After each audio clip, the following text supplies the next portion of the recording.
Fl-età ta' 12 sena Samuel Farrugia ippubblika l-ewwel ktieb tiegħu bit-titlu Samuel and the Magic Tooth. Emozzjonat u ferħan għalilna li huwa jħobb ħafna dinosawri u kien għalhekk li ħass li għandu jikteb dan il-ktieb dwarhom.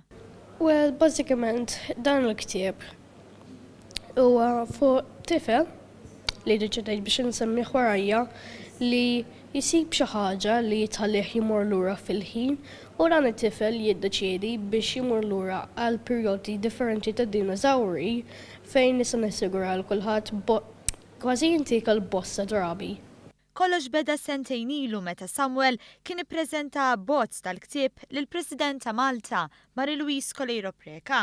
F'kelmtejn tal-okkażjoni, il-preżentatur Pepi Azzopardi qal li Samuel bidlu kif għalmu jara minkejja li ma jarax. B'żewġ tumuri f'għajnejh li wasluh biex jitlef id-dawl ta' għajnejh, Pepi Azzopardi stqar li Samuel jagħti wkoll ħafna dawl lil ta' madwaru. Min-naħa tagħha l-President ta' Malta Mari-Louise Coleiro Preca qalet li dan il-ktieb speċjali huwa sors ta' ispirazzjoni u prova ċara li Samuel ma ħallix l-isfidi tiegħu jelbuh jew ipoġġuh f'pożizzjoni inqas minn ħaddieħor.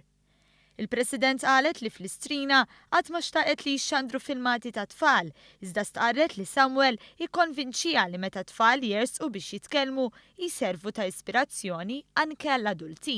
Il-ktieb b'10 kapitli mqasma fuq 98 paġna huwa l-ewwel wieħed ta' Samuel u jifforma biss parti minn serje ta' dak li għandu x-xewqa illi jkompli jikteb. Dan b'determinazzjoni li fi kliem il-President bija Samuel urina u qed jurina li jkollok xi jkollok sfidi fil-ħajja il-mod ta' kif tiżviluppa attitudni pożittiva biex tindirizza dawn l-isfidi huwa kollox, messaġġ li għadda huwa stess. Billi għandek disabilità ikun li jkun, ma jfissirx li ħajtek għandek tieqaf. Ma jfissirx li jekk nieqes xi sens tieqaf minn kollox. Le.